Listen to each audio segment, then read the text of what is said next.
ఈరోజు అయితే నా క్లాసెస్ అయితే 9:45 స్టార్ట్ అవుతున్నాయి కాబట్టి లేవడానికి చాలా లేట్ అయిపోయింది. అలా లేచిన వెంటనే ఏది చేయాలని ఆలోచిస్తూ బ్రష్ చేసుకుంటుంటే ఎగ్జామ్ ఉందని తెలిసి ఎగ్జామ్ తీసుకొని చదువుకోవడం స్టార్ట్ చేశా. ఆ తర్వాత ఇంకా కాలేజ్కి వెళ్ళాలని చెప్పి హాస్టల్ బయటకు వచ్చేసి ఇక్కడైతే లీడర్స్ హాస్టల్లో అయ్యింది. తర్వాత బస్ ఎక్కేసాం మా కాలేజ్కి వెళ్ళడానికి అయితే. ఇప్పుడు కాలేజ్లో అయితే మన బ్లాక్కి వెళ్ళడానికి అయితే ఒక 15 మినిట్స్ సాహసం అయితే చేయాల్సి ఉంటుంది. నడుచుకుంటూ అలానే ఇక్కడ చూసుకుంటూ అలా కలుసుకుంటూ వెళ్ళిపోయాం. ఇప్పుడైతే మనకైతే ఫస్ట్ క్లాస్ అయితే 8 ఇయర్స్ ఉంది ఓపెన్ ఎలెక్టివ్ కోర్స్.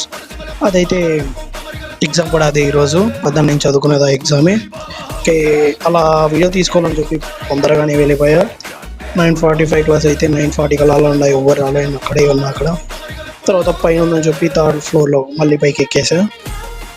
అలా ఆఫ్టర్నూన్ అయిపోయింది. మా ఫ్రెండ్ నేపాల్ ఫ్రెండ్తో కలిసి లంచ్కి అయితే వెళ్ళిపోయాను నార్త్ మెస్కు. ఎగ్జామ్ రాసేసి తర్వాత ఇంకా గుడ్ బై.